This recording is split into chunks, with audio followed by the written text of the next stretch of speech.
so I know the recording is going. Yeah, 'Cause I need we're to, because I hear it's you. a few second delay. Hi, everybody. See, I told you Hello, John's John. always first.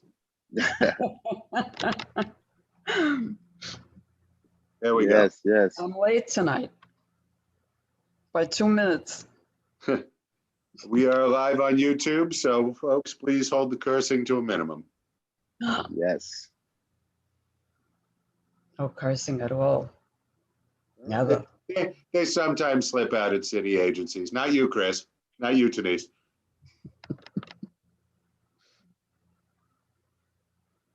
Hi, everyone. Hi, Denise. Good evening. Good evening.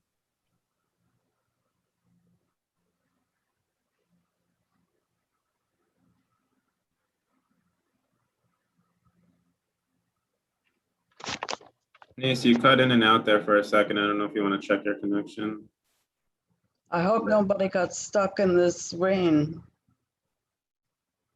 That I was got something poured else. on. That's why my hair is down. It's all wet. And Oh, I got a package delivered today. So that was soaked. yes. Yeah, Before it's coming down. Before I had anything to eat, I got a quote from my roofer. Uh-oh. I almost choked. Victor, with your Oy. permission, I'm going to start the webinar and we'll see the attendees start to join us. Okay, great.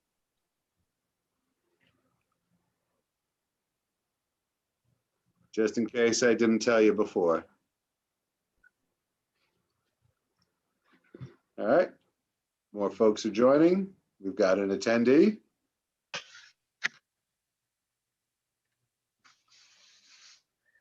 Hi, everybody. Hello, good evening. Hi, hi. Hey, Sylvia. Ah, good. Few attendees.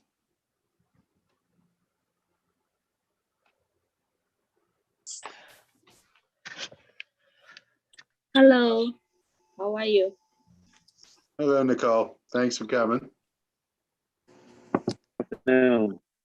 We finally have your contact information, so we'll be able to send you a welcome package soon. Thank you.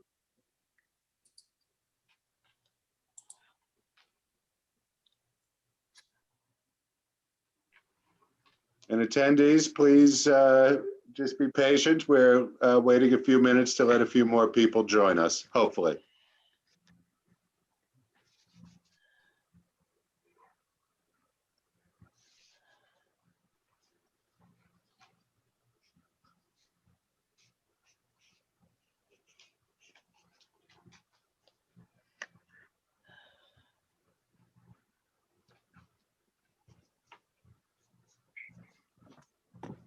Hey, Max. Dinner's just about ready. Can you help me get plates together? Thank you.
Oh, he said he did.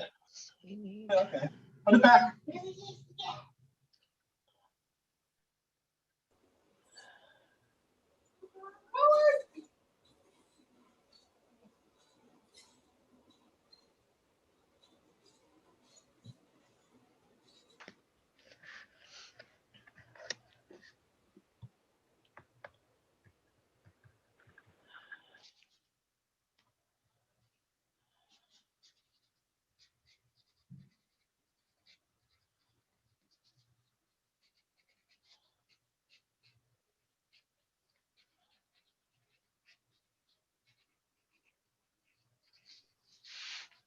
So folks, we will be starting shortly. We're just allowing a few minutes for additional people to join.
What do you think, Victor? I have 5 after.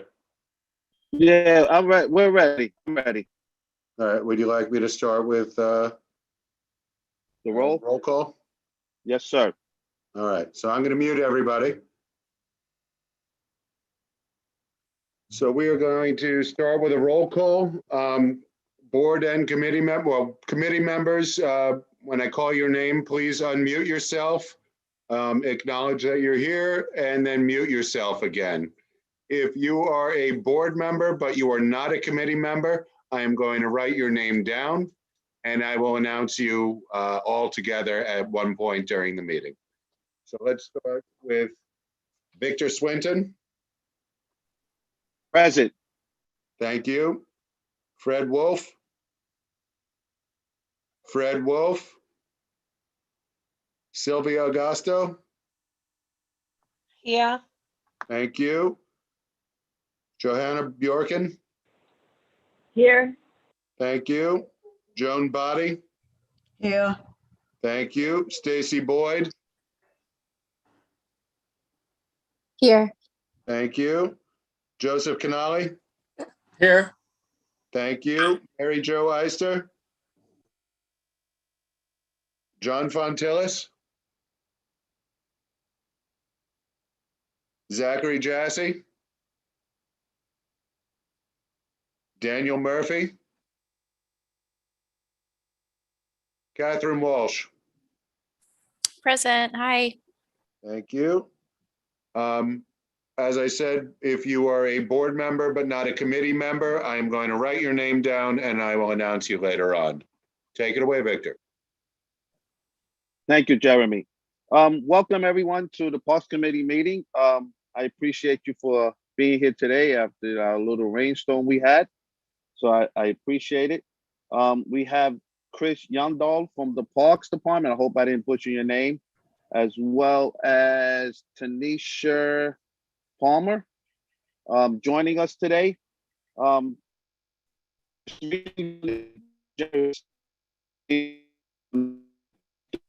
Victor, it's telling me you're having that bandwidth problem again. Folks, are you able to hear Victor? Katie, I can see your No, face. I can't. He's stuck. Oh man, this is crazy. Oh, I can hear you now, Victor. Could you? Yeah, now, all right. Try it. You're breaking up again. Hello? Victor, Can can you anyone get, hear me? I can hear you a little bit, but you're breaking up a bit. Again, it's telling me your bandwidth is low. Victor, if we lose you, will you empower me to run the meeting? Absolutely. Okay. Victor, if you turn off your video, you might have better bandwidth on your computer. I'm gonna turn this off. I'm going to turn your video off.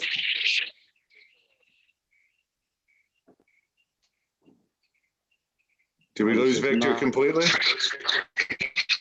Hello? Can hear you now a little. Hello? How about now? All right. All right, let me just get into this real quick. We're going to ensure. No,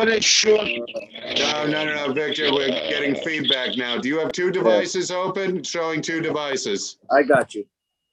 How about now? Yep, go for it. All right, we'll get into the 3 items that's on the agenda. I just want to say though, that for the Parks Department, this is definitely no disrespect.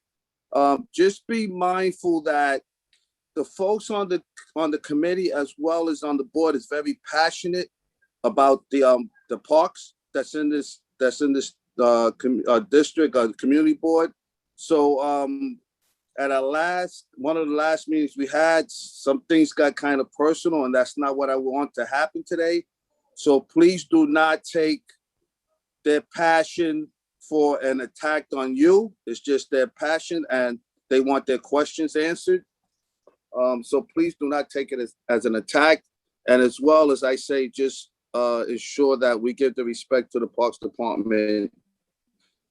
All right. All right, So so Victor, let's let get me into the just tell first the item. attendees they'll have the opportunity to speak in a little while. If they are raising their hands now, I ask them to use the Q&A and I'll be happy to respond to them. Yeah, and we will answer all questions tonight. All right, the first topic, update and discuss on Sunset Park rules concerning dogs. I've been getting a lot of emails, I'm sure Jeremy also, about the use of dogs in the park. We're just trying to find out, like, what's the rules with the Parks Department on an update on dogs inside Sunset Park, the use of some space there. Hi, If everyone. anyone- Hi, everyone. My name is Denise. Go I'm ahead. the regional manager for the Parks Department. So in regards to the rules for dogs, dogs are allowed in the park, just not in the playground area. We do have off-leash hours from 9 p.m. to 9 a.m.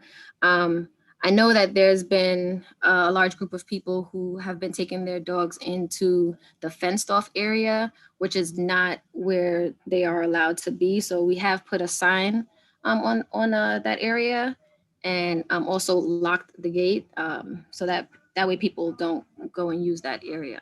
But there are off-leash hours, and people can use the park, just not in the playground area. Dogs are allowed.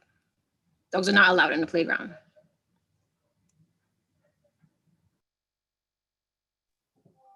Denise, may I ask, parks that have off-leash hours generally don't have dog runs, and parks that have dog runs generally don't have off-leash hours. Am I correct?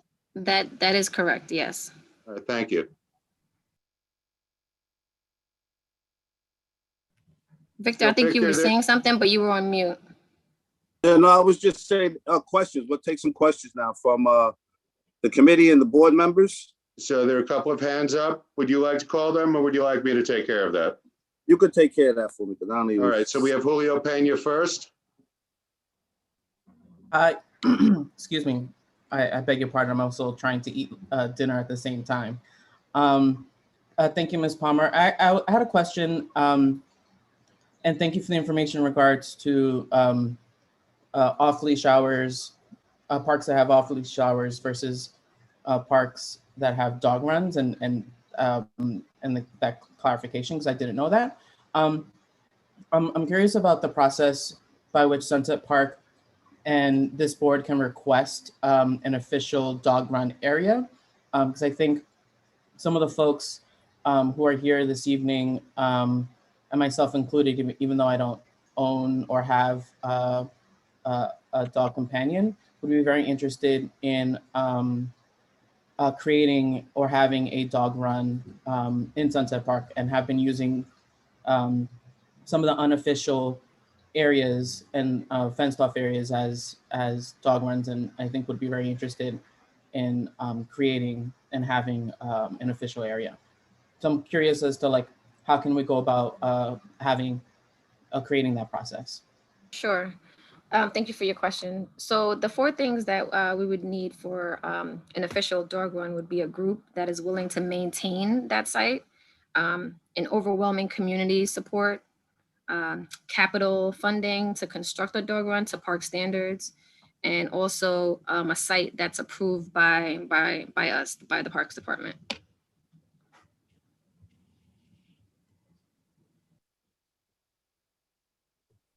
And I can just, this is Chris Yandoli, Director of Capital Projects for New York City Parks in Brooklyn. I can just build on Tenise's answer. So to be an official dog run, like Tenise said, we would need capital funding to build the dog run. You know, when you envision a dog run, it's not just putting up some snow fencing or temporary fencing and having an area for dogs to run.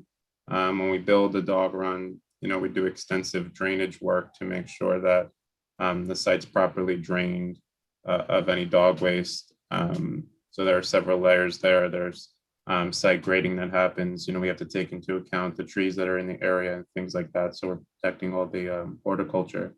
You know, additionally, then we need to identify funding. So, you know, the best course of action is to first, you know, take a vote as a community board and or get signatures and get the community support.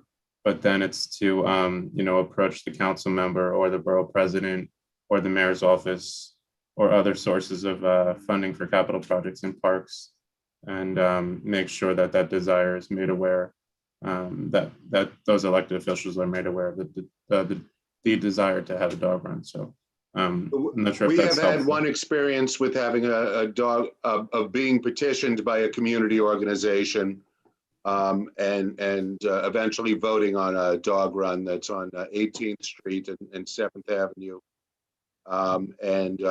So anybody who is interested in process after this meeting can reach out to the board and we can talk about that. I have, first of all, I have a request of speakers, fully acknowledging you do not have to, but if possible, if you can just show your face so we can see if we know you. I don't know, just me, because I know most of you. I have Joanna Bjorken next. Hi, everybody. So I have a couple things. First of all, I remember when my very first experience with the community board was 11 years ago when I was extremely pregnant and had, at that time, was a dog owner and very interested in a dog run. At that point in time, there was a movement to have a dog run in Sunset Park. It got to the point where there was a spot proposed for it, which was by the area next to the rec center, which is often used for then as in now for volleyball. And so I just don't want to see us reinvent the wheel. At the time, there was this question of generally parks that have off-leash hours don't have dog runs was what ended up putting the kibosh on the movement, because so many dog owners who use off-leash hours came to the community board meetings and spoke up, that basically the community board decided not to go forward. And that's my recollection of this history. I want to really dive into and dig into this term generally, because I don't, generally is not a rule, generally means that there's room for it both ways. And so I really want to know a little bit more about which parks in particular do have both dog runs and off-leash hours, because I'm pretty sure that some, like for example, I'm pretty sure Owl's Head does, which is very near to us. And the other thing I want to ask about, so there's a two-part question. So one is about this term generally, and the other one is the fenced off area. What are dog citizens? I mean, it sounds like dogs are not allowed in playgrounds. That's not a playground. It's an area of the park. It's quite a large area of the park. And so I don't understand why dogs would not be allowed in that fenced in area. We have a lot of people in Sunset Park. We have a lot of dogs in Sunset Park. And so I'd like to know more about that. Thanks. So first, Owl's Head Owl's Head Park does not have both off-leash hours and a dog run. They have a dog run, and people are not to have their dogs off-leash. If they are having their dogs off-leash, they're not supposed to. That's the first thing. The second thing is the area in Sunset is not a designated area. Although it's appealing to people because it is a fenced-in area, it's not an appropriate site for dogs. So that's why it's not considered an area for a dog run. Why not appropriate for dogs? Like Chris was saying earlier, there's different steps and standards for a dog run. So we have to make sure that there's proper drainage and everything else like that. And we also have to protect the trees and the horticulture area as well. I don't understand, because the dogs are, I mean, there's dogs are allowed in every other area of the park. So why would that area not be allowed for dogs? And I'm not talking about a dog run. I'm talking about dogs on leashes who are able to access that area. There's off-leash hours, but if you're gonna have like a group of people that is designated in one area, we have to make sure that that site is actually appropriate for that type of usage. So that's why. So they're allowed to run freely in the park, but not in one designated area that's fenced off. I have, actually, while I have a moment, let me acknowledge Zach Jassy has joined us, a committee member. Also board members Gladys Bruno, John Johnston, Julio Pena, Patricia Ruiz, Sandra Alfonso, Nicole Huang, and Cynthia Gonzalez have also joined us. Zach, you're next. Hi, thank you. Sorry, I can't turn my screen on. I'm walking the streets with my phone. So a couple things. I too was on the board and a community member and a dog owner the time Joanna's speaking about, and that space that was offered was quickly realized to be too small. There are a lot of dogs and they use Sunset Park. The loss of off leash was quickly determined that it was going to be too great of a loss for all the dog owners. That being said, the area that Joanna is speaking about and the area on along 44th Street, when we got the funding to build those fences, and we had fences built that could remain open, it was explicitly laid out that those pieces of property are supposed to be open. It's not the discretion of your park police whether or not they're going to lock that gated area. That area should be open for all people to use at all times, whether or not they have a dog or not. So the fact that those are locked, and the outright aggression towards dog owners in the park right now is not at all what this community has set out to accomplish. As far as turning that space along 41st Street into a dog run, yes, it would have problems, and there would have to be trees dug up and have to be fenced all around. And I understand why that wouldn't be, there's just not a suitable enough space in Sunset Park to turn into a dog run. If you look at other parks that are the same size as Sunset Park around New York City, Tompkins Square, Union Square, those are small dog runs. And a situation like that would just not work for this neighborhood, unfortunately. That's all. Thank you, Zach. Any other board members who wish to speak? I'd like actually a response to why those parts of the park are locked.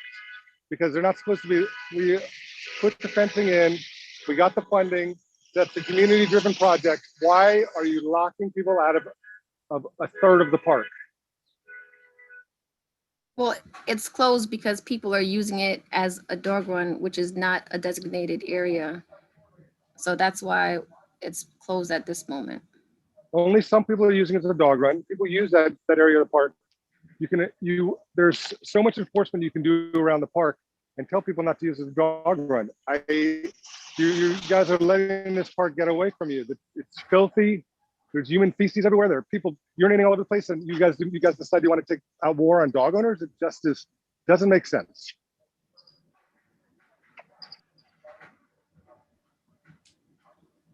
Can you respond?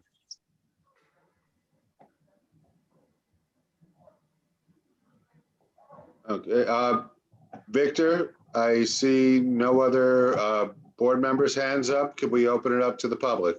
Yeah, but I think Zach is trying to get a little more clarification on his answer. Sure. In terms of closing that area, In closing, Right now, yeah. go ahead, Zach. Sorry, Victor. No, right now, the administration running the park, Alicia, whoever the head of the park is, and her people working for her, have more interest in harassing dog owners, and park police are coming around giving people tickets. But you have the vagrancy in Sunset Park is worse than I've ever seen it. The trash is worse than I've ever seen it. There are people hanging out there all day and all night, drinking and smoking and doing everything they want to do. But yet you guys feel like you're going to go after the dog owners. So you lock that part of the park and you lock the other part of the park. You're doing the wrong thing. well, I Why is don't this? think we're just going after the dog owners. We do have parks enforcement that are going around and addressing the other issues that you've mentioned as well. And we have been working with NYPD to enforce the vagrants that you're referring to that are urinating and the public intoxication and all of those other things. So we are working with NYPD. We do have our parks enforcement that are coming by. I don't believe that they're just targeting dog owners, but that is a part of their enforcement. Well, nobody has ever been up there at nighttime when I'm off leash, and every night is now. There's 10 motorcycles driving around the park, and nobody's ever been there. I'm sure there are other people who will attest to that. Like I said, we So have been working with NYPD, and they're also aware of all of the situations that you mentioned, and they've been monitoring the site as well. I haven't seen NYPD monitor. Not at night. I have Sylvia Augusto next. Just before we go on, how do we go about getting that? What would it take for us to get that gate back open? If people don't use it as a dog run, right now we're just trying to maintain that area. But with that being said, when it was open, were there summonses being given for the dogs being in there, or it just locked to avoid all that? We don't. Sorry, go ahead. No, go ahead. I was gonna say, we don't just start by, coming out and issuing tickets. We have enforcement that go out there, they educate the public. And then after that, if we see that behavior continue, that's when they'll start giving tickets.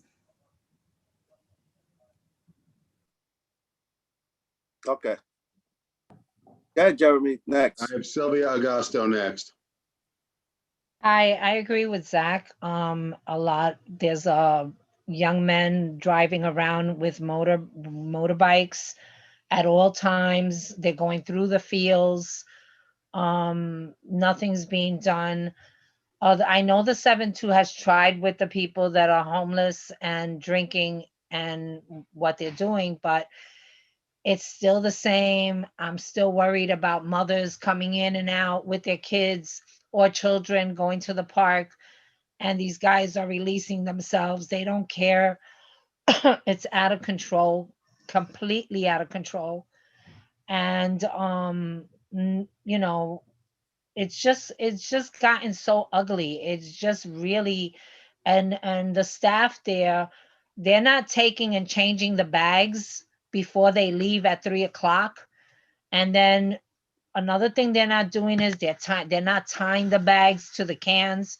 It's more unhealthy for them because they end up having to stick their hands into the garbage can to bring up the bags. So that's been, you know, I've been walking around tying up bags, and I just volunteer in the park, and I should not be doing that, but I am, because I want to see it better. And I also sometimes change bags, and I should not be doing that either. But I do it because it's my park. I love being there. And Chris knows me for a long time. I've been going there. I've been volunteering in the park for over 20 something years. And I love the park, but there's a lot of little things that are not being done that should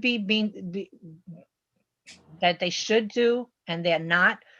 And I want to get into that other stuff after this. Thank you.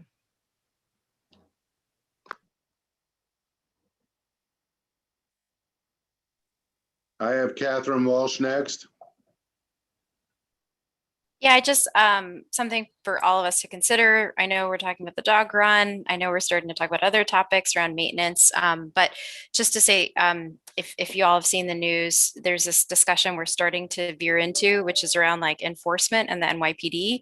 And I have real concerns with what's happening with the parks, specifically Washington Square Park, where the NYPD are going into Washington Square Park and clearing the park before it closes. And it's escalating and ramping up. So as we're having this discussion, I want to also sort of put on the record that there's not an invitation to have NYPD start enforcing what is CB7 vocalizing, because this is, again, it's like escalating in Washington Square Park with NYPD going in using force, and I don't know the beginning and the end of that issue with the Parks Department because it's a publicly owned park, but I just want to make sure that's not what people are saying, because I don't think that's what we want to introduce into Sunset Park.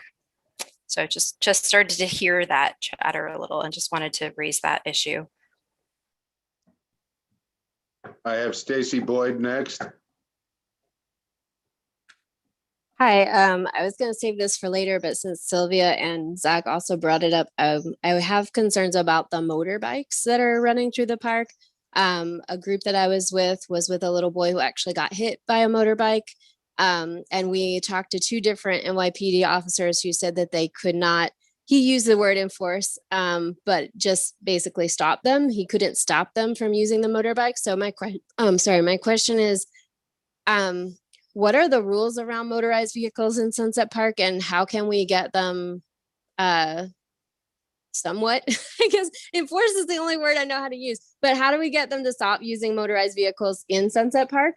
Because people are getting hurt by them, and the motorbikes don't just stay on the paths, they also go in the grass, and they're very dangerous. So the rules for motorized bikes they're not allowed in the park. I know that the supervisors that are at that location have tried to speak to the motorists, and then they just get cursed out and they continue on their way. So it's kind of difficult for them to try and enforce it. So we do need PEP, which is our parks enforcement, to try and enforce it, but also they have to be there to see them on their motorbikes cutting through the park. It's I'm not really sure what the solution will be, or what we can do at this point, but I know that staff has tried to talk to them, and they kind of just, drive off.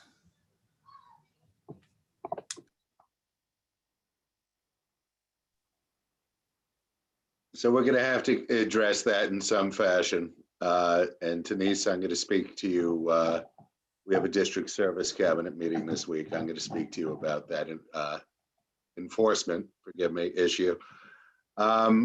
Victor, we have 4 more hands up of committee members. They've all asked a first round, so would you like to continue on in the second round now? Yes, that's fine. Okay, so members of the public, please just be patient. Please use the raise hand function at the appropriate time, and also you're welcome to use the Q&A function as well. I have Zach Jassy next.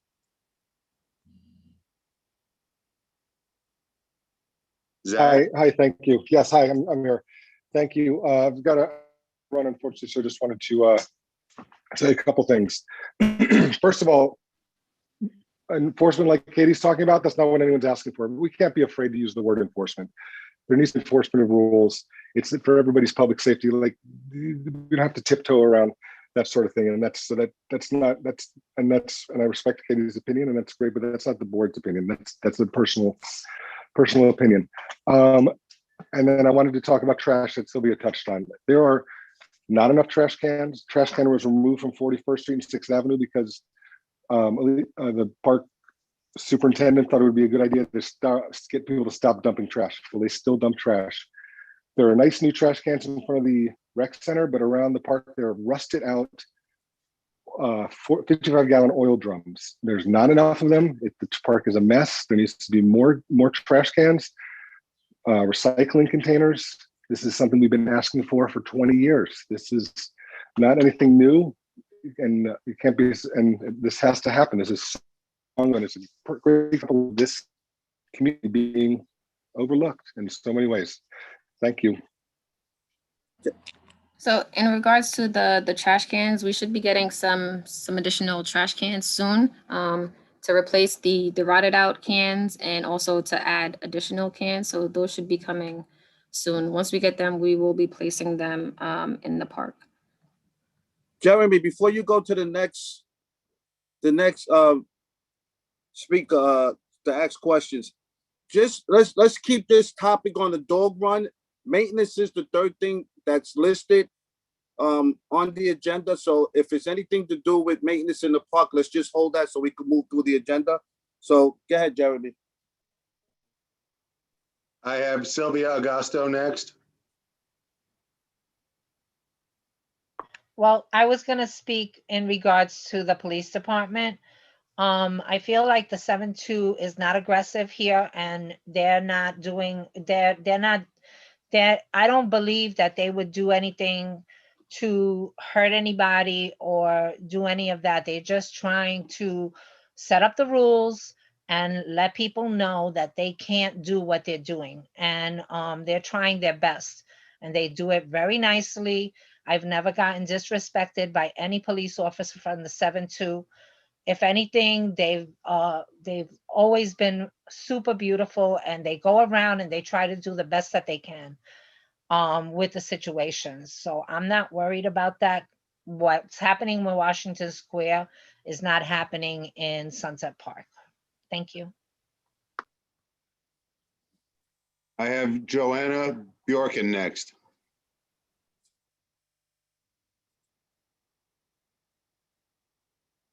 I think she may have lowered her hand. Okay, Cynthia Gonzalez next. No, I didn't lower my hand. I thought I was unmuting. I still have. I'm sorry, Cynthia. Just one more moment. Please continue, Johanna. Yeah. So I want to say I agree with Katie. I think that, and for different reasons, I think that we really do need to look at something other than enforcement. Enforcement happens too late. Enforcement is reactionary. And what I personally do not think that the 7-2 has been a partner in the parks. I see them driving around in the cars. They're promoting a culture of motorized vehicles being okay in the park. I never see them on foot.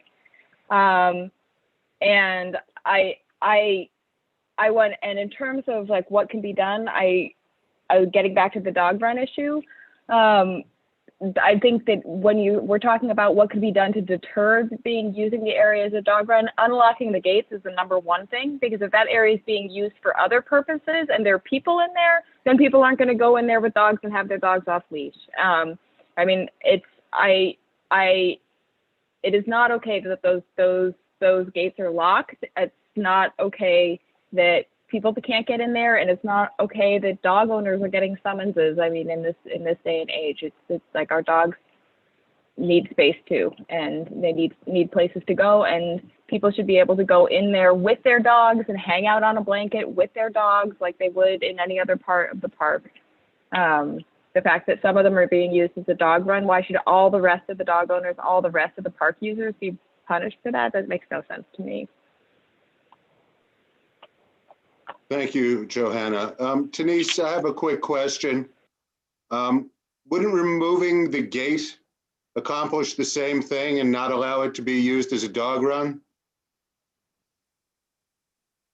Yes, it would.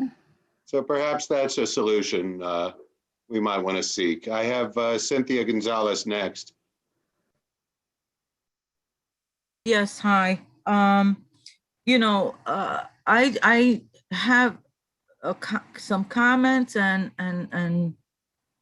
questions about what's going on there, because we have been observing in this district that the NYPD does not enforce public nuisance issues, meaning drug use, public urination, defecation, not just in the parks, in the community at large. You know, what is the level of patrol by the NYPD in the park? And what is the plan to address vagrant problems in the park? Because it seems that vagrants are not penalized, but citizens are given summonses. The NYPD seems to be operating as a revenue generating machine for the city, but not an enforcement agent for the community. So, you know, I know that I don't know that you can answer this from the Parks Department, but the Parks Department has to have a relationship with the police department. And what is the answer to this? Because, I mean, community residents are just not going to be going to the park, and the park is.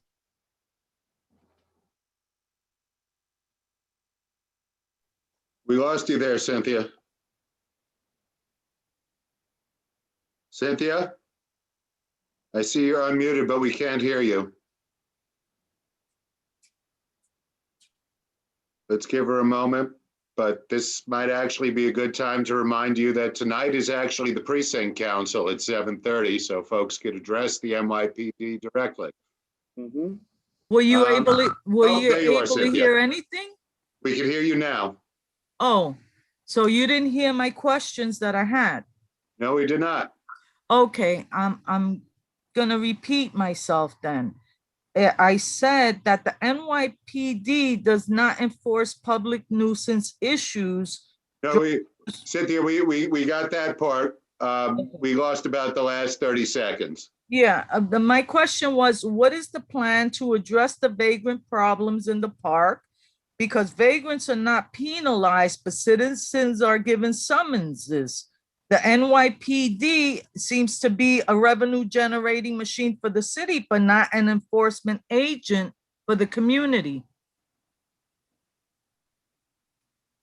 Thank you, Cynthia. I don't believe that parks could respond for the NYPD. Do either of you have an idea how often NYPD patrols? No, I don't. I was just gonna say I can't speak for NYPD. Yeah, so Cynthia, we could reach out to the NYPD on that and get back to you and find out what if. Yeah, but does the Parks Department have any plan to address the vagrant problems with the police?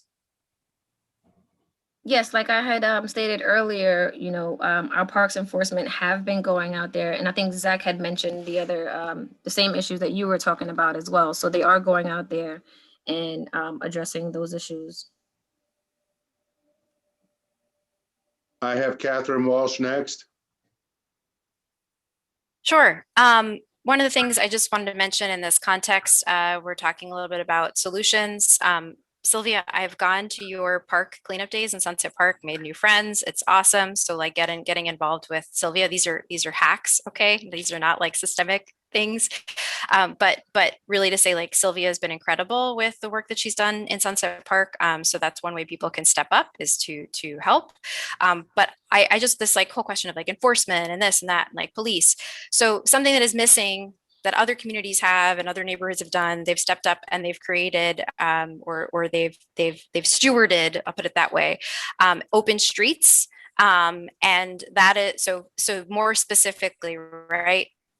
Being able to, let's say when there's closed streets, like the open streets on Fifth Avenue from 44th to, well, someone would have to tell me like 44th to what, 47th, and then 55th to 59th, right? That there's like volunteers that support, make sure that, you know, scooters don't run in and out, but it's not NYPD. So like, for example, in Park Slope last weekend, they had NYPD show up. What did NYPD do? Instead of just saying, you know, slow down, they handed out tickets. Then now the Fifth Avenue bid has said, well, we're not going to do that again, right? So they have volunteers who do that. So one of the things Julio and I have been talking about is, right, could we have a Sunset Park Open Streets Coalition? And one of the things that they could do, yes, is show up during the seasonal time for open streets, but maybe this is another way, rather, you know, as another step. I'm just trying to come up with some suggestions as another step where people can support and make it clear how they can support. And, you know, neighbors asking neighbors to slow down is a very different thing than police asking neighbors. This doesn't answer, Cynthia, your point around the points you just mentioned, but I want to be able to come and be constructive with a solution.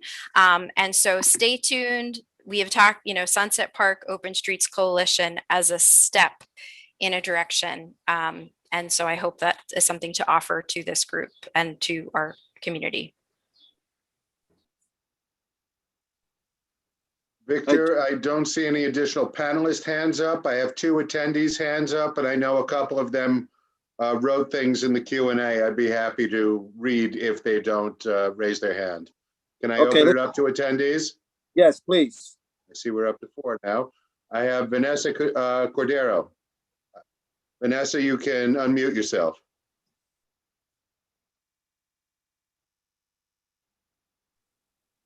Vanessa? Vanessa, can you unmute yourself? I can't unmute you. Okay, we can get back to Vanessa. I have Maria Roca next. Maria, you can unmute yourself.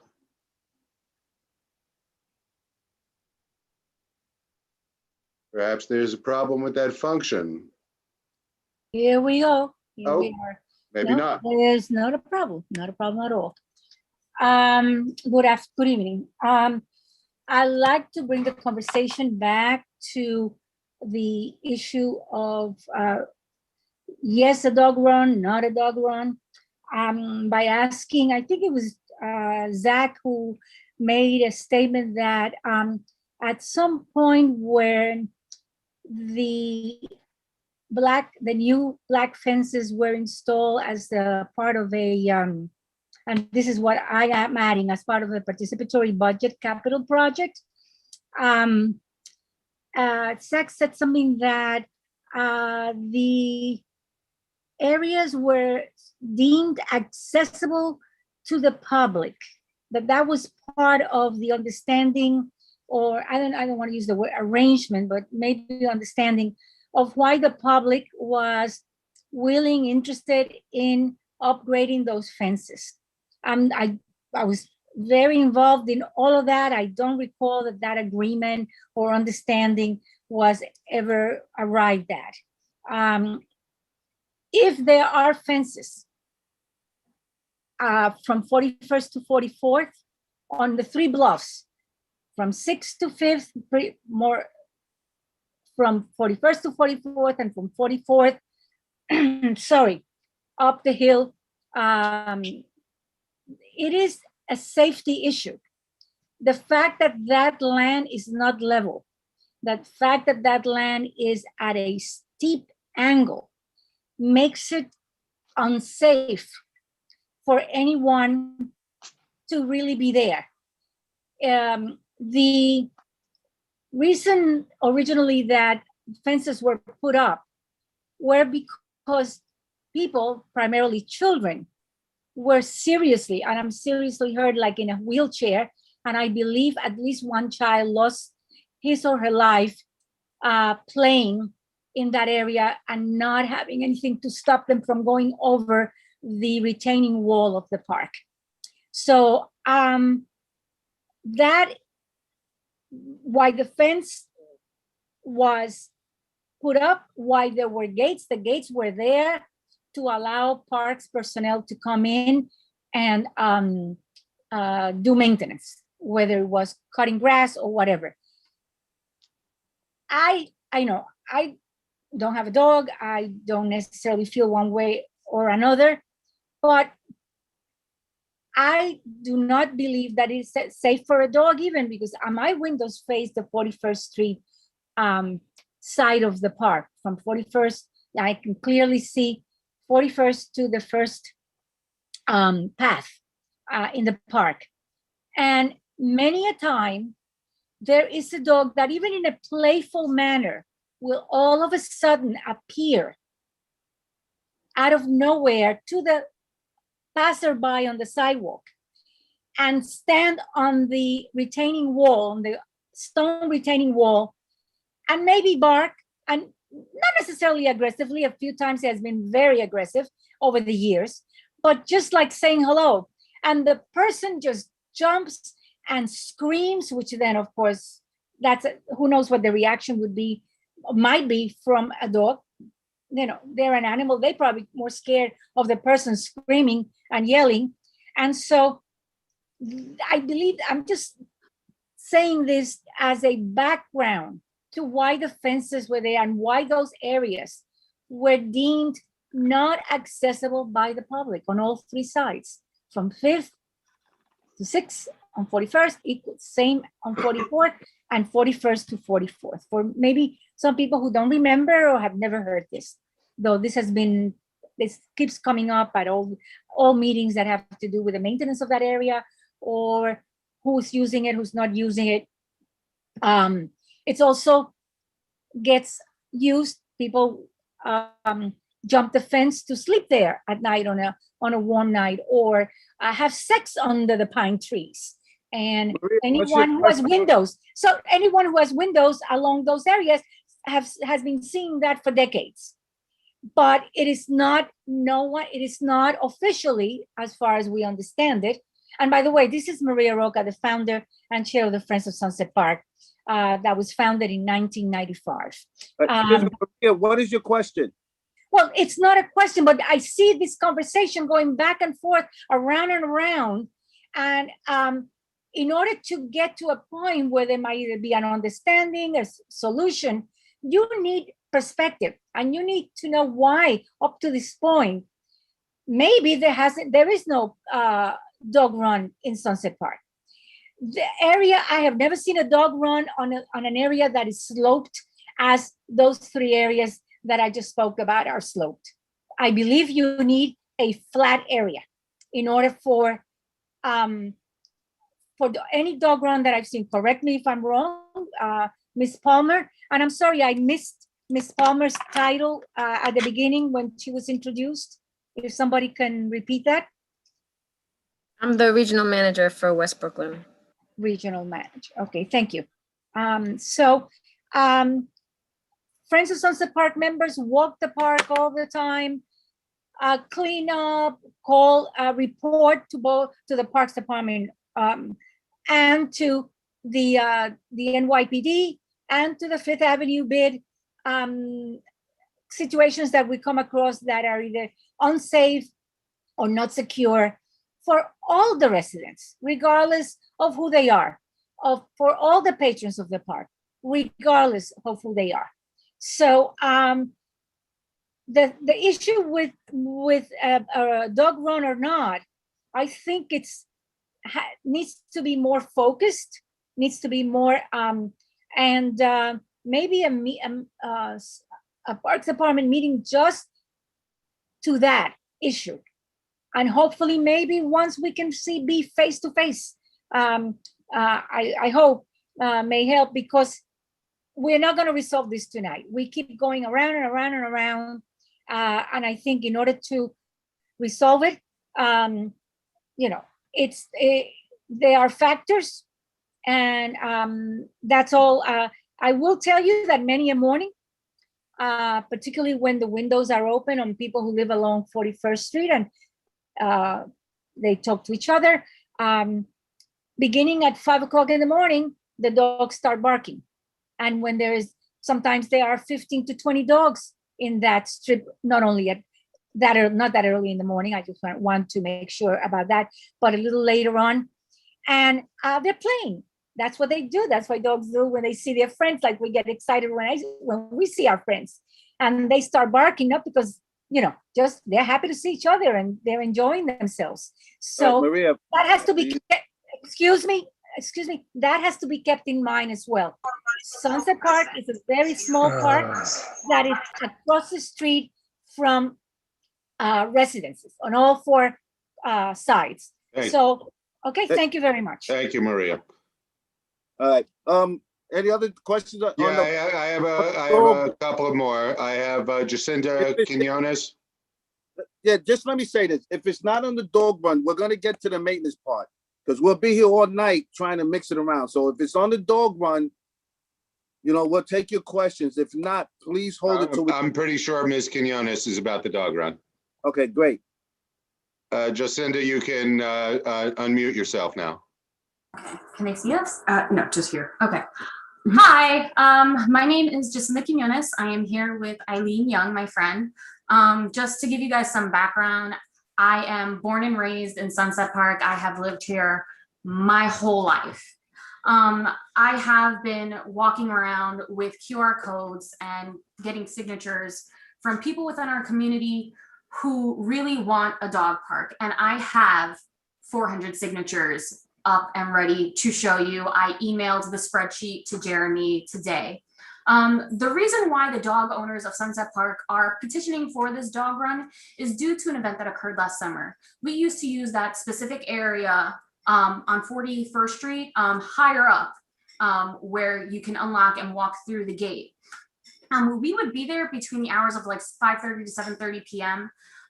During the height of the pandemic, we found it not only good for our dogs to get out and socialize and be off leash in a safe manner, but for their human counterparts to do so as well. We all know how lonely and how anxiety ridden we were during this pandemic, and just being outside and having that one spot was just, a little slice of heaven for us.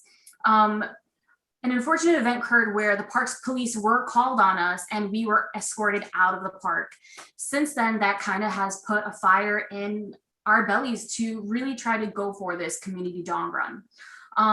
Once the area was no longer allowed for a gathering space for the dog owners, there has been no opportunity within our community to do so. So we're asking for official permission to have our dogs off leash in an enclosed area. The socialization of our dogs and ourselves are very important to our community.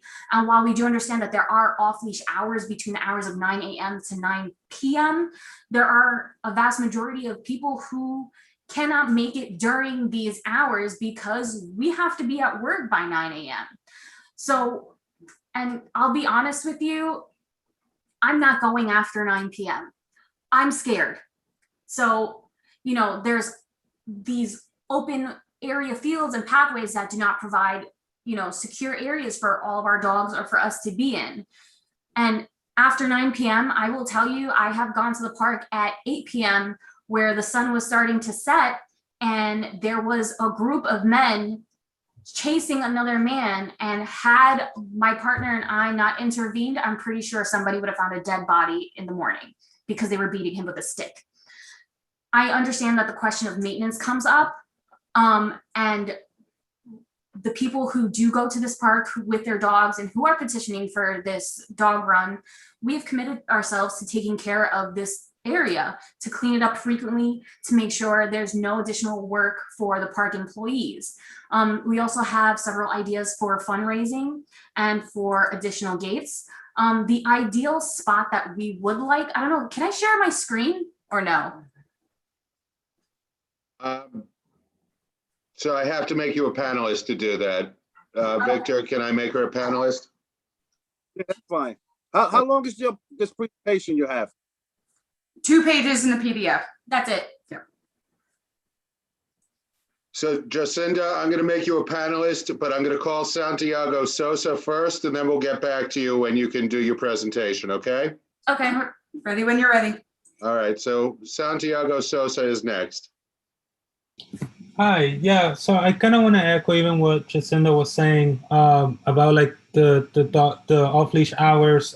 Really wanted to know if there's a chance they can be modified, especially earlier to 9 p.m. I've been in the park around 7:30 leaving with my dog, and I've seen a kid get jumped by a group of other kids that if I hadn't stepped in, he would have probably ended up in the hospital.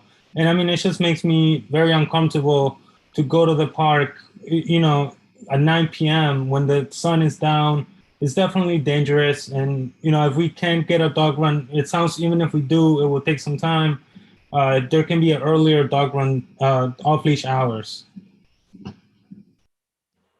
Yeah, the dog run hours are from 9 p.m. to 9 a.m. So if you're not able to make it in the night, you can go in the morning. So they cannot be modified? That's my question, because I think it's very dangerous for people to be out at 9 p.m. in the park, given that, even stated already, the issues with security, with people defecating in dangerous situations going on at that time. Well, those are the standard hours for the whole entire city. I would need to speak with the commissioner of the Parks Department to see if it would be possible to modify it for one park.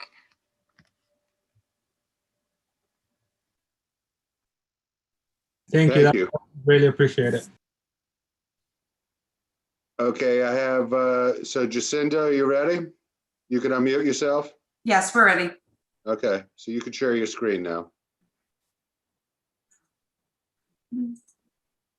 Okay. It's can you see it? No, it's not letting us. Hold on. Put that. Yep. There we go. Okay. Can everyone see it? Yes, we can. Okay, so I do have a screen grab of Sunset Park.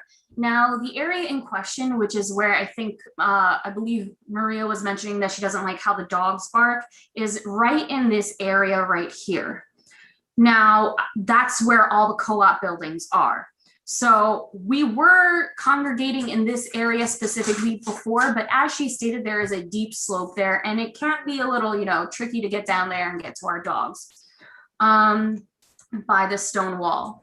We're not going to be petitioning for this area specifically. The area that we have in mind is closer to 5th Avenue.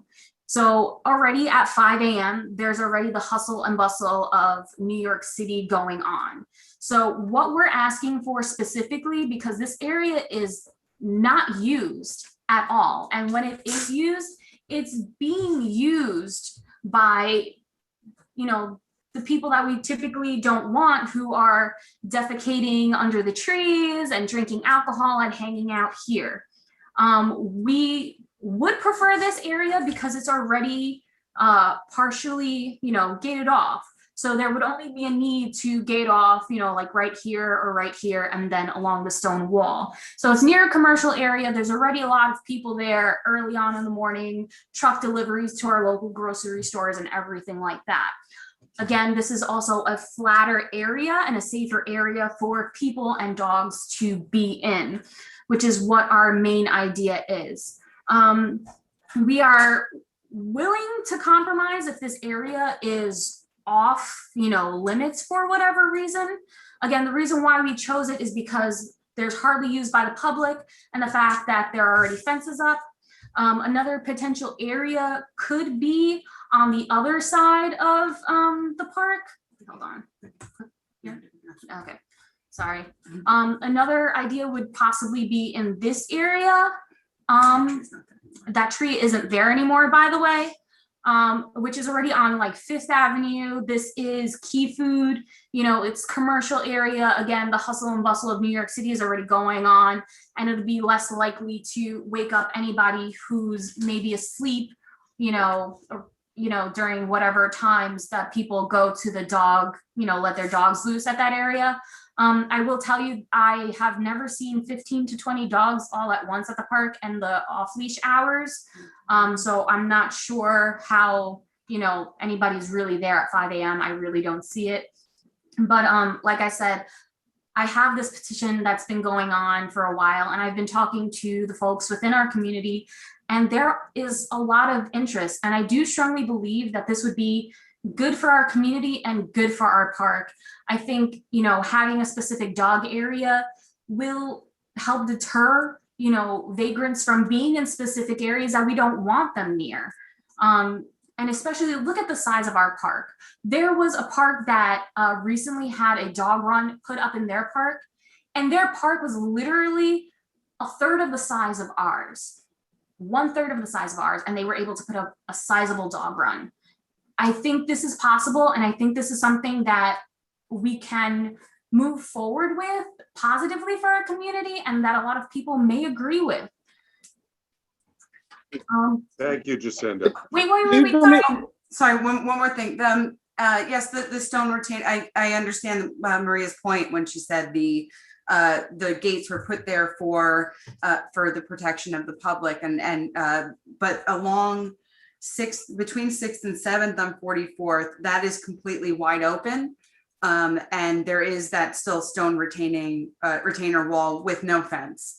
So there are parts of the park that are completely open and accessible that still have that 6-foot drop. So I'm sorry, would you please identify yourself? You're obviously not Jacinda. Oh, sorry. Oh, sorry. She introduced me earlier. I'm sorry. I'm in the profile picture. My name's Aileen Young. I live in the same building as Jacinda. And I also have 2 dogs. Thank you. Emotional support to talk in public. Yeah. Thank you. Victor, we still have 4 hands up. 2 of them are panelists, 2 of them are attendees. I will remind folks, we're not resolving this issue tonight. And we do have 2 other agenda items. What would you like to do, Victor? Let the panelists go. Just please, I remind you, let's keep it to the dog one. Thank you. I have Johanna Bjorken next. Okay, just super quick to responding to what Maria said. First of all, there's a dog, in terms of steep dog runs, there's a dog run in Brooklyn Heights. I don't know exactly the streets, but it sort of follows along the BQE. It's on a very, very steep slope, a slope that is much steeper than anything in Sunset Park. And so there is precedent for dog runs being located on very steep areas in Brooklyn and even close to us, Brooklyn. And speaking of other parks in Brooklyn, Fort Greene has the same retaining wall street structure we do. In Fort Greene Park, there are no fences in preventing access up to the areas of the retaining wall, even though, again, Fort Greene has similarly steep areas of the park as we do. And so I think that, talking about, I understand that we have a different culture here, but I just don't think that blocking off 1/3 of our park because of a hill at the bottom of the fence is an adequate way forward. And I want to say I fully support the efforts of dog owners in this neighborhood. The off-leash hours is great for some dogs. It's not good for all dogs. And all our dogs need a place to run. Thank you. I have Pat Ruiz next.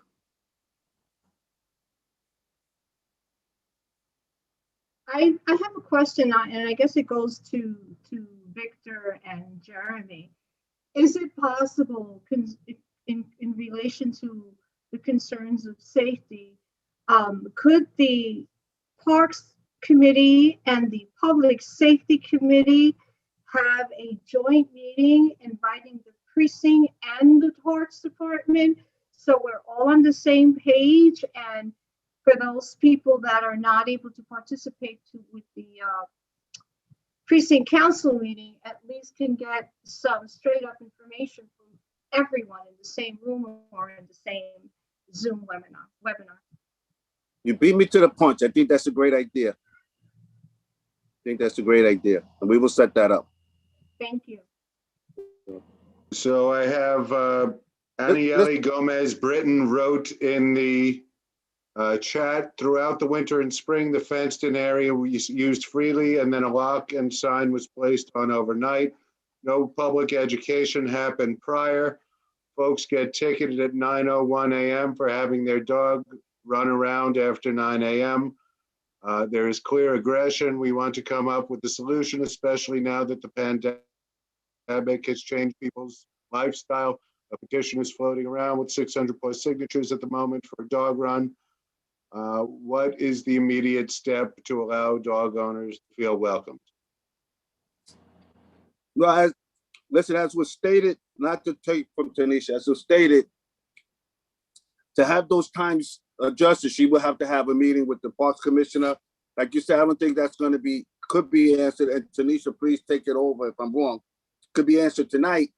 Those times are citywide times, and the issue has to be brought up to the commission. I think the petitions are good. We need to get all that stuff together and have some discussions as a community board with our elected officials about it also. So Jacinda, you and your group should be in touch with me. I'll be back in the office on Monday. And I could just add, if I may, the important thing to note here is, any space used for a dog run, whether it's a temporary dog run, what we would consider a temporary dog run, I think like you're talking about, and an official dog run, which would require a capital project, needs to be approved in this park by the Parks Department. So I think coming up with a unified decision on a proposed location is a good step, voting on it as a community board, and then the letter, the proposal coming from the community board to the Parks Commissioner is a good way to go. And then like Victor mentioned, once that's been approved by Parks as a possible location, then approaching the elected officials for funding. Because we've been seeing the average dog run go for about 900,000 to 1.5 million, depending on the size of the run. So that's what it costs capitally to build something like that. So Victor, I have one more hand up, Maria Rocca. Yeah, keep it short, please, on the dog run. Go ahead. Maria? This is the last one on this issue. I'm trying not to speak over Mr. Swinton. Was waiting to let him finish speaking. I just want to correct the record that I never said that. I believe it was Ms. Quinones who said that, quoting me, that I had said that I didn't like the dogs barking. I never said that. I said that was what was witnessed, and that's what other residents of the block had also been witness to. So just for the record, I did not form an opinion on whether, I just made a statement of fact. And I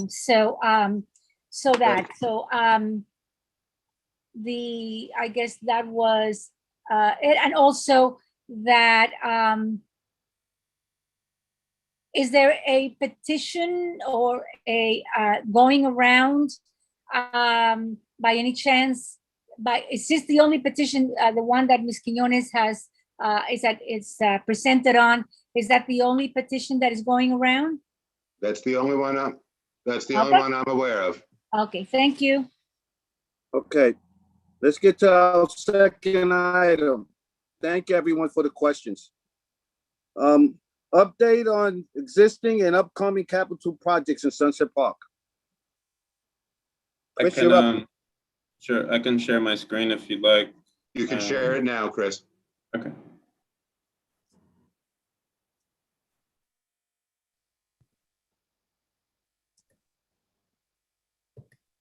Can everybody see that? Yes. Okay, so this is sort of a short report. We don't have, unfortunately, don't have much going on in Community Board 7, but I'll run through this. So at Captain John McKenna Park, just kind of a smaller park on the edge of the district, we're doing this sort of with our in-house services, installing water service to the park. This will make, our gardeners able to maintain the horticulture better, add an extra amenity to the park. So that project started, will start this summer, actually in another couple of weeks, and it will be a short project. It'll be over by the fall. This is a project that was funded by Councilmember Lander recently. These are a couple small sitting areas along the Prospect Expressway. One's on East 8th Street, the other's on Sherman Street. The one on Sherman has a small piece of play equipment. The one on East 8th is a primarily just a sitting area. So these are going to be renovated capitally. It was a bit delayed with COVID, like all of our capital projects, but we're looking at a construction start of spring 23 for this one. This is one that I think was discussed partially tonight at Sunset Park, the phase 4 of the paving.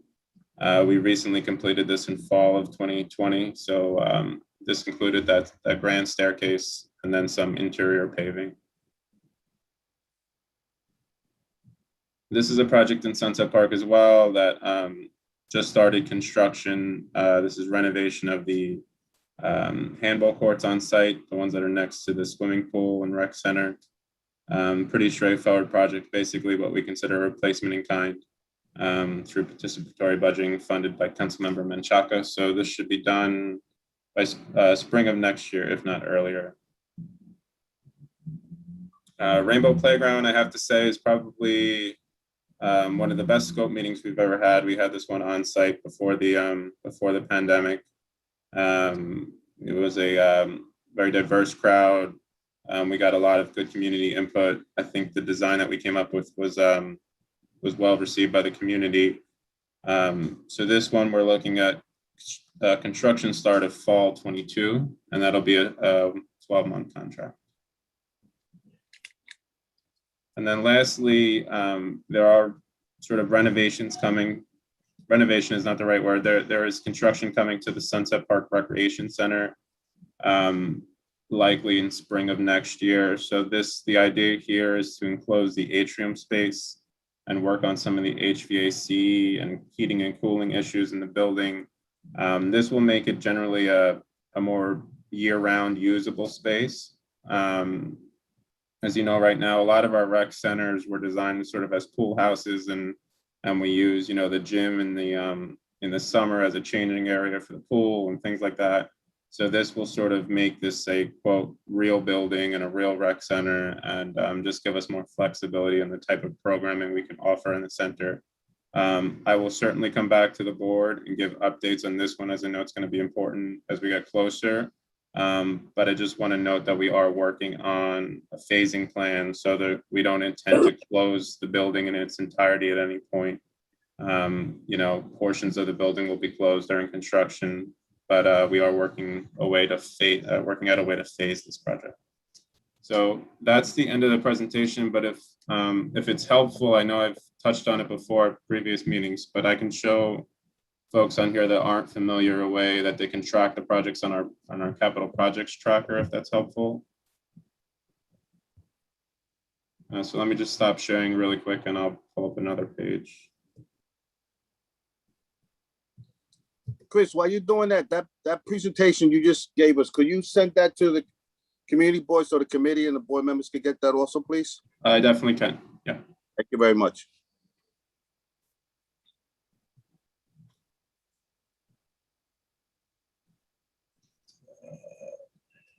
Can everybody see that?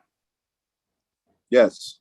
Okay, so I can put this link in the chat as well. But if you go to the Parks, General New York City Parks website, and you type in, it's up now, but capital tracker, it pulls up our capital tracker page here. And you can scroll down. These are all the projects we have citywide currently. And there's tabs here. You can look up Brooklyn and you can find a park that you're interested in that's in construction. So any of the projects listed here are going to be in the 3 phases of a capital project that are either in design, in procurement, where they go out to public bid, and then in construction. So, you know, if you scroll down, I know Sunset Park is a lot, as you know, interest to the board. Like the handball court project's listed here, the recreation center project is listed here. And then a couple other smaller projects we have in Sunset. So I can click on the handball port. It shows you a rendering. You can pull up a rendering of the project, and then it shows you where it is in the capital process. So this one just started construction. It's in construction, and it's just started a few weeks ago. So it's 0% complete. These are updated about every 2 weeks. You can see the start date of construction and the estimated completion date for the project and some of the funding information. Another way to do this is in the search bar. If you type in Sunset Park, you just pull up the general Sunset Park page. If you're on the right-hand side here, if you click on projects, so only parks that have current capital projects will have this link. Click on projects, and it shows you all the capital projects that are happening in Sunset Park. So you can do this for any park in Brooklyn. And again, it'll take you to a main page. This is one for to the recreation center. And again, just showing you where it is. It's just starting procurement, the Sunset Recreation Center project. So, and it's about a year and a half off from construction. So if that's helpful, I'm not sure. Let me put the, I'll bring up the general page and I can put it in the chat. Thank you. So if there's questions, I can send you the presentation after the meeting. Thank you, Chris. Sure. Okay, Jeff, question from the committee? So panelists, committee members, please raise hands. Victor, will you allow me to call on them? Yes, please. I have Julio Pena first. Hi, I'm actually asking a question on behalf of someone who couldn't be here. And it's technically in regard to something that wasn't on the presentation, but it's in regard to Bush Terminal Park. And they wanted to know, and I'm actually just going to read the question in its entirety. They said they've been going to the Bush Terminal Park for since it's opened. It's a beautiful oasis. But the discussion about adding a playground went away as the waterfront promenade started to sink into the sea. This has been a case for over the 3 years. The fences are already beginning to rust, and only some of the lighting that we were promised has been installed after many years. The plaster wrapping is still on the poles. Is there any commitment to maintaining the park, its existing features and infrastructure? So it's a complex site, as the board knows. Primarily, the capital projects are managed by EDC. So a lot of times we defer to EDC on capital projects in the park. Denise and her team do the maintenance. I can update on a couple things. The sports lighting is under construction now. I didn't have a slide in my presentation. It's closing in on completion. I don't have an exact date, but I can make a slide for that and add it to the presentation and send it tomorrow. I'll just have to check with our EDC folks for most recent update.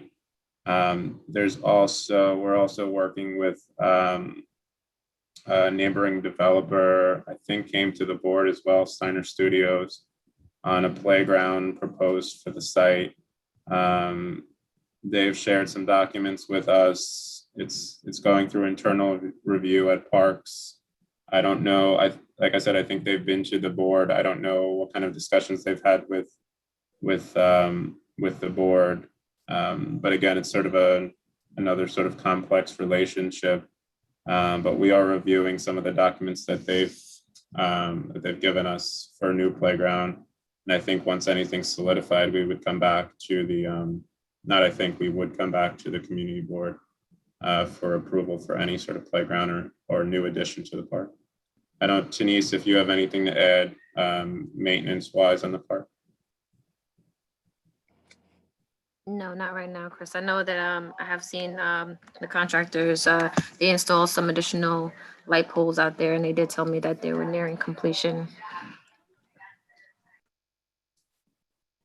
Did that answer the question? If there was other pieces. Yes, thank you. Sure. I'm just with Steiner Studios. Jeremy, did they submit anything to us on a playground? Not yet. I think they did their workshop, and now I think they are considering design. So they will be getting back to us. Chris, this is actually an interesting point. Our park is relying on a private business for our a playground, whereas there's a similarly named Bush Inlet Park in northern Brooklyn that I think the administration just gave 10 million bucks to, something like that, an enormous amount of money that I think is much more capital than we get in this community alone. Yeah, So- I can. It's Bushwick Inlet Park in Williamsburg Greenpoint, and it's the funding was largely for the procurement or the purchase of some large waterfront lots to build public open space. I think it's mayoral funding. I can't speak to the equity or how that all kind of. I appreciate as much candor as you could give on that. Okay, Jeremy, other questions? I have Johanna Bjorken. Hi there. Me again. My question is regarding repaving, which is completed. Some of on the interior staircase, the concrete is already flaking and deteriorating. Are you aware of that? And what measures are you taking with the contractor to get it fixed? It's really shoddy work. Is this at Sunset? Yes. Sunset. Yeah. It's on the interior staircase. Yeah, we were not super happy with that contractor. You know, everything did pass inspection. We had some issues. That project is recently completed, so it's in a guarantee period. So we'll come back in a few months. We usually come back 1 year after completion. So we'll come back soon, assess the work again. And if there's any flaws, like you mentioned, they'll be addressed with the contractor then. So we sort of give them the first year to see how the product holds up. But that's the first time I'm hearing of that. So we'll take a look at that this week. If there's any immediate safety concerns, we can address it in-house. But normally we try not to do too much to the work because then it voids the warranty. So we want to wait for that 1 year so we can hold them accountable. But we certainly will look into it. Where was the specific location? Was it on the staircase itself? So there's the grand staircase, and then you come into the park, and then there's the interior one that goes up sort of to the next level. It sort of slopes up, and it's sort of wide stairs.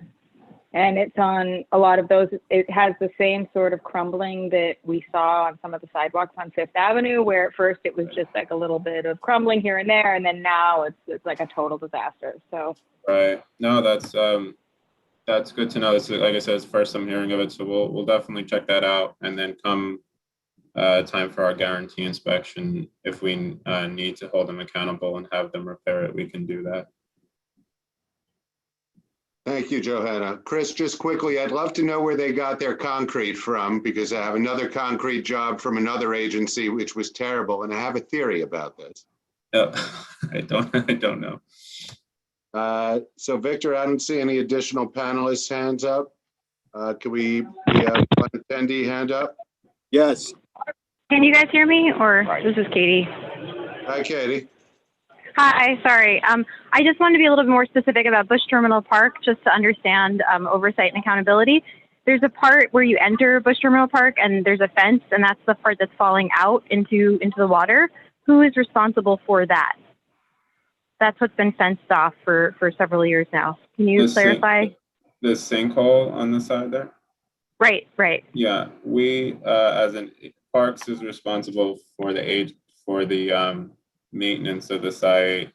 EDC is responsible for the repair of that sinkhole. I know that we're working on something. I don't have a timeline on it, but I can get back to the board on that tomorrow as well. But I'm pretty sure it's EDC who's responsible for that. Denise, do you know Yeah, you're correct. That would be helpful. That would be helpful to know that's the part that's been closed for many years, Right. and that's sinking. So if it's EDC, just to make that clear to the board so that we know who to follow up with for the accountability. Yeah, it is EDC. You were correct, Chris.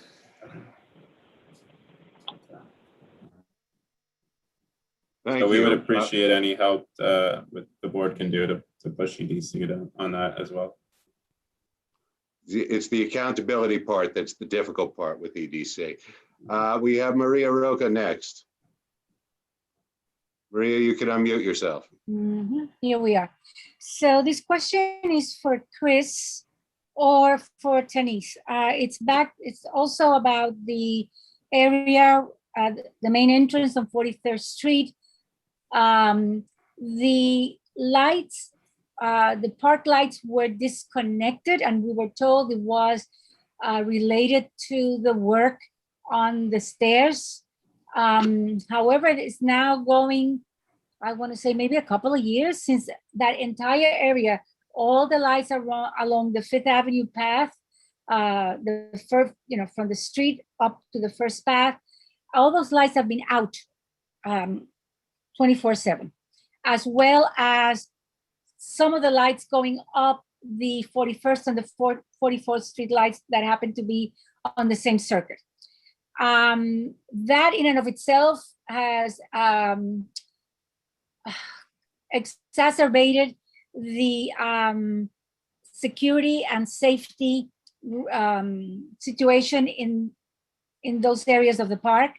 As the Parks Department well knows, because we have, Francis Sunset Park has been in contact with the Parks Department, the board, the community board, the Fifth Avenue Beat, and of course the 72nd Precinct about what has been going on in those areas. When can we expect, and the Department of Transportation has already been, also has been brought into the same emails. When can we expect those lights to be turned back on? Hi, Maria. So we have put in a 311. So just so you're aware, the lights inside of the park are actually maintained by DOT, even though they're on Parks property. So we have put in so we have put in a 311 request for the lights to be put back on. So it's actually on DOT to put them back on. So yeah, we've been waiting for them as well. Denise? Okay. I have a 311 complaint going back to March of 2020. There was no response to it. We're 15 months past that. Did I just hear you correct that Parks Department has to put in a 311 complaint to DOT? Yes, that is correct.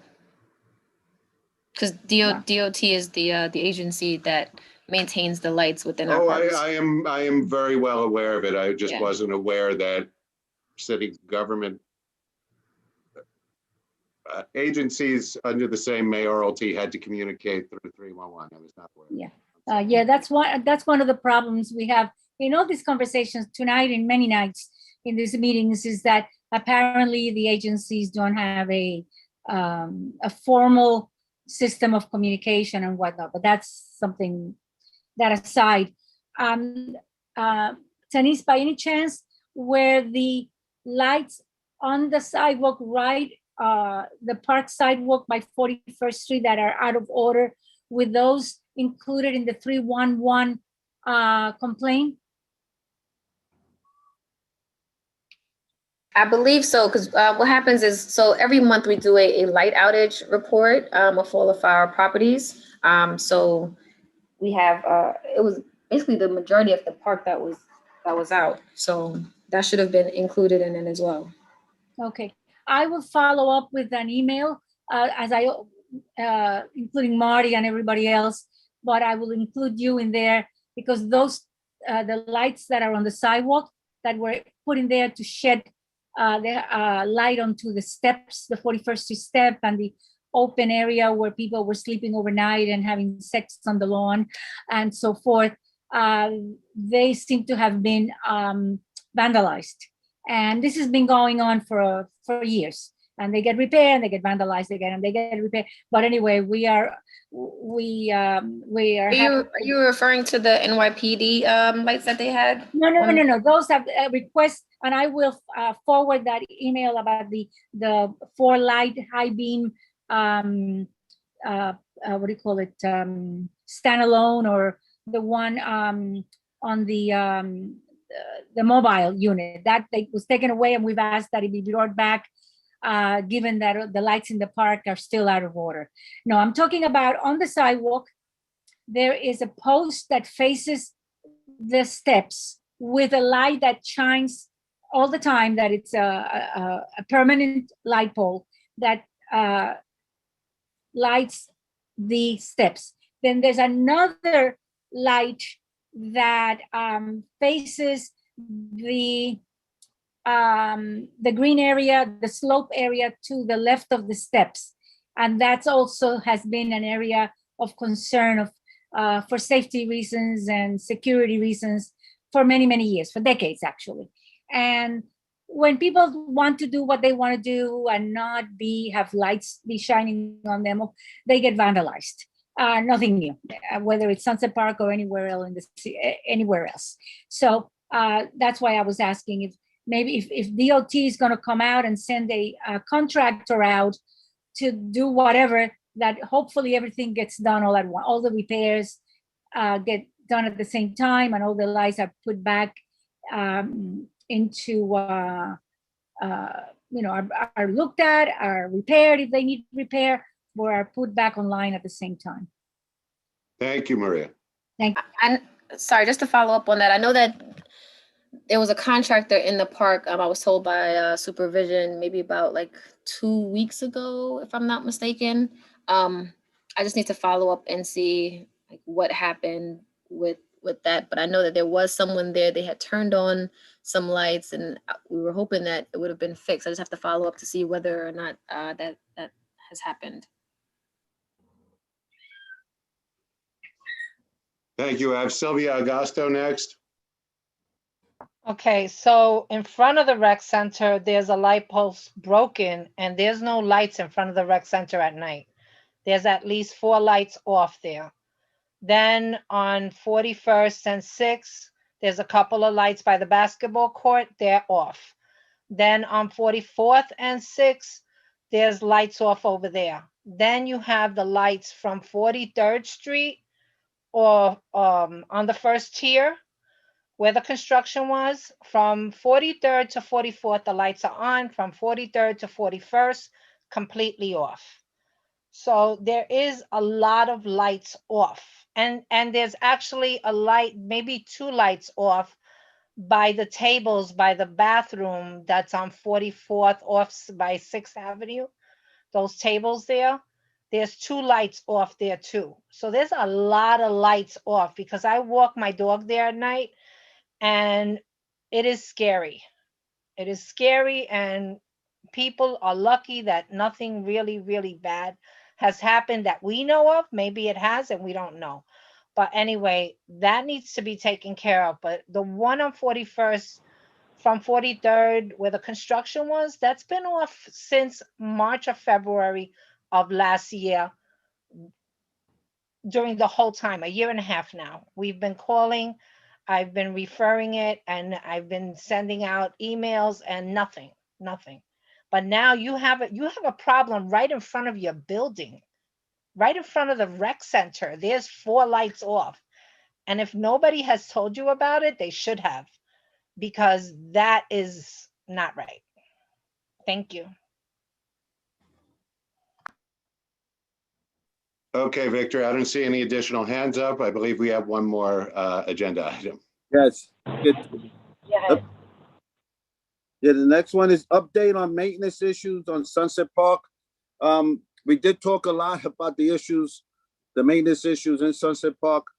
What I do want to say, we have asked the Parks Department before the start of the pandemic for a walkthrough with the committee, board members, community members, whoever wants to come. And this was way before the pandemic hit. It was never set up. Then we asked again at another meeting. Then that wasn't set up. And then, of course, the pandemic hits. We're starting to get back out in public. We would like, and actually, I'm going to have to be a little stern. We actually are demanding that we have a walk through the park with Marty. There's a lot of issues that, as you see, that's coming up, and we would like to have a walk through the park with him and go through all this stuff with him. So, you know, he'll have a firsthand look with it as well as we do. So I would appreciate if you could get that back to him. Yes, I'll get that back to him. Thank you, Victor. Thank you. Okay, any updates on the maintenance issues at Sunset Park from you guys besides what was spoken already? No, no further updates. Okay. Go ahead, Jeremy. Any questions? Who got, Well, before we started, Chris brought up the fact that Parks had gotten some of its budget back this year. And I think that nobody's brought this up during the meeting, but I think that's going to deal with a number of the maintenance issues that we have seen crop up in the past year. They didn't have seasonal personnel, for example, last year. Could either of you address that for the hiring of additional workers now that the budget is getting closer to normal? Denise, I don't know exact numbers, but can you speak to sort of what the staffing looked like during 2020 and what the outlook is, at least in your district moving forward? I don't have the numbers in front of me. In fact, the numbers are like for this year, we're still waiting on some of the additional seasonal staff. They're trickling in, so hopefully by I'm saying within like the next few weeks, we will get some additional staffing. But I don't have the numbers. But you would say safely that it'll be an improvement over what we had in 2020 or didn't have? That's what I'm hoping for, yes. Yeah, me too. Okay, so perhaps there are a couple of questions on park maintenance. And I have Sylvia Augusto. Hi, I'm sorry. I don't want to be a pain, but the garbage cans on 41st Street, Zach went into that a little bit there before. We have repeatedly asked the manager there to please put the garbage cans back to that corner. What's happening to that corner is that we have a beautiful garden that was set up many, many years ago. We have a process of different flowers that come up every couple of like weeks. We have daffodils, tulips, tiger lilies, irises, and it's every couple of weeks. You know, they come out at different times. Last year we had such a rat infestation in that particular garden, but it was because Parks Department, the staff there refused to put a garbage can on that corner. So what they're doing is they're tying bags to the fence. And that's attracting the rats into that area. It became a really bad infestation. I mean, I went in there to clean it up many, many times where I had the rats right by me. Okay. And I did it because I want the garden to stay. The garden is a beautiful garden, and it was done by beautiful women who were involved in the park many years ago. And I just feel that it's not looked on. You know, it's not appreciated what we have there, and it's beautiful to have gardens in the park, and people love to see the different plants and the kids love it. And it's something that I shouldn't have to be arguing with staff about. And I always feel like I am. My daffodils that I planted with a bunch of kids on Fifth Avenue, this is the second time that it's been mowed down. It got mowed down just before Mother's Day. We went through this last year They told me they weren't going to do it. They did it again. The Daffodil Project is a 9/11 project, but it was also done in a heart shape. It was something different, and it was beautiful because when COVID started last year, that was the first bloom of the hearts. And it touched people in unbelievable ways. And again, this year they mowed it down, and there was no nothing. It was just, not fair to me or to anybody else that was part of that project. And we also have a rose garden that I've been working on for over 2 years, again, abandoned. And I've been working on it, and I don't have any problem working on it. I just wanted to know that it's a 9/11 memorial. It's going to be 20 years this September. I've been working really hard with a lot of volunteers from the community, and it means a lot to me. It means a lot to everybody, not just to me. And we're asking for a plaque, but I also have somebody that's willing to buy me a cabinet, some kind of storage, so that I could keep all the stuff there, so I don't have to go back and forth. And it would be a storage place where other people can use it, not the staff though, people that volunteer, okay, to clean up the park, because we've gotten tools before and they've disappeared. So it has to be something that is separate from the park in a sense, because for some reason our tools they disappear, any of us who volunteer. So I feel like we need something for us so that we could have access to it whenever we want. I could go there in the night and I could pick up garbage. I could do whatever I need to do. But, I feel like I do have the person that will pay for it. And I am also asking for, and one last thing, I'm sorry. The walls on 41st, between 5th and 6th, and between 6th and 7th, a lot of the bigger rocks are missing for whatever reason. And I think that wall has, I don't know what the word is. I can't think of it right now, but it's in danger. It's a huge spot on 41st, between 6th and 7th. And then the entrance on 41st on 6th Avenue also has a large amount of the rocks that disappeared. And then on the entrance on 41st and off 5th Avenue, they took pictures of it. They had somebody come in and repair, but they took 3 rocks, 3 boulders, and then they only put 2 back.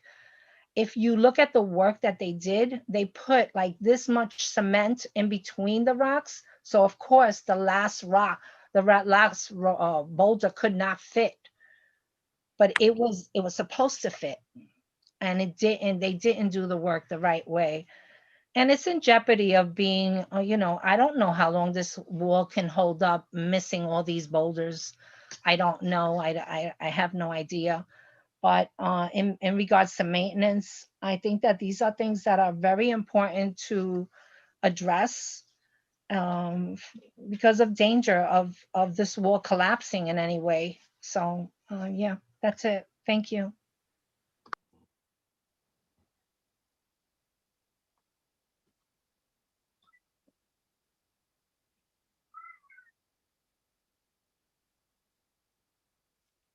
I have Maria Roca next. You could unmute.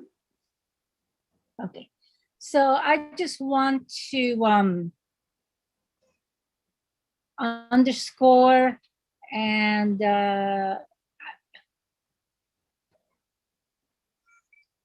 what do you call it?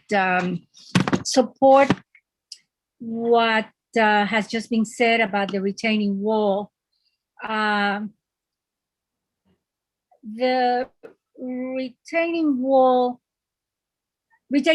in parks around the city when I go and I see a retaining wall, I take a look and see, look for evidence of repairs, if stones are missing.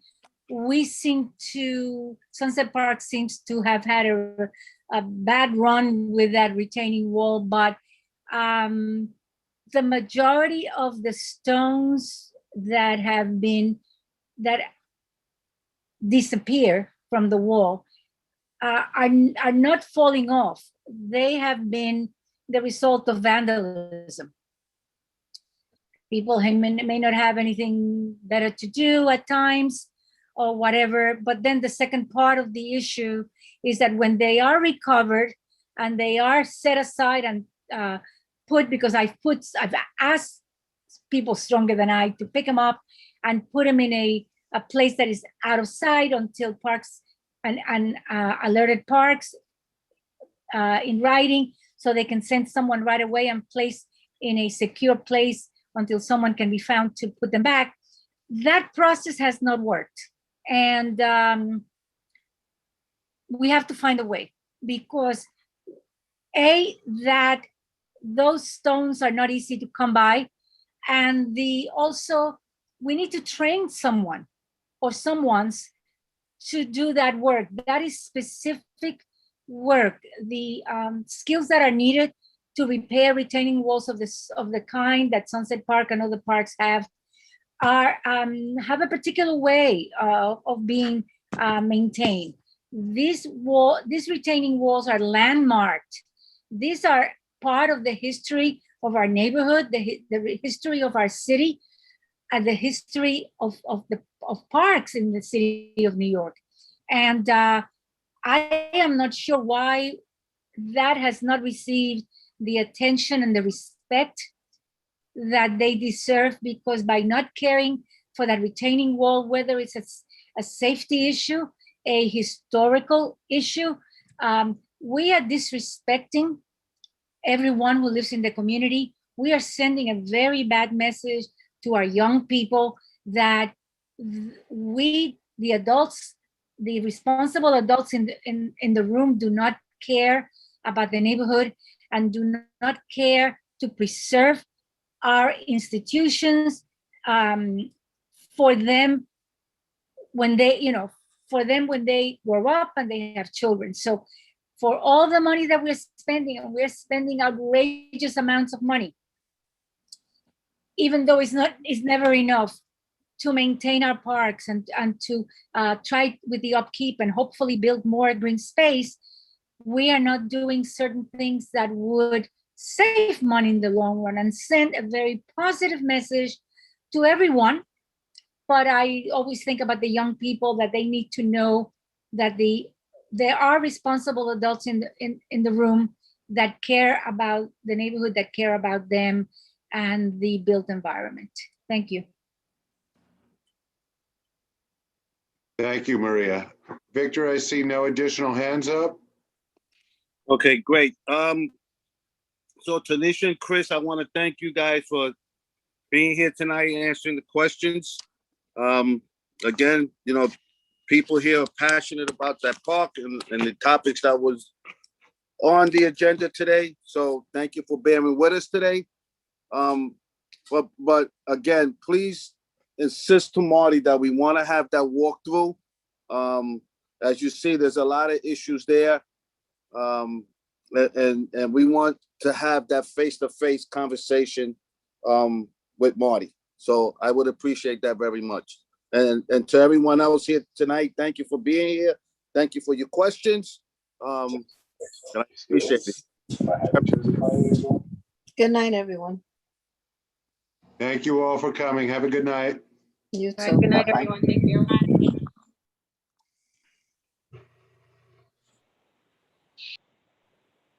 Good night, everybody. Jeremy, how do I get the precinct meeting? You would have to have their link. I don't have it here. Let me see if I could email it to you.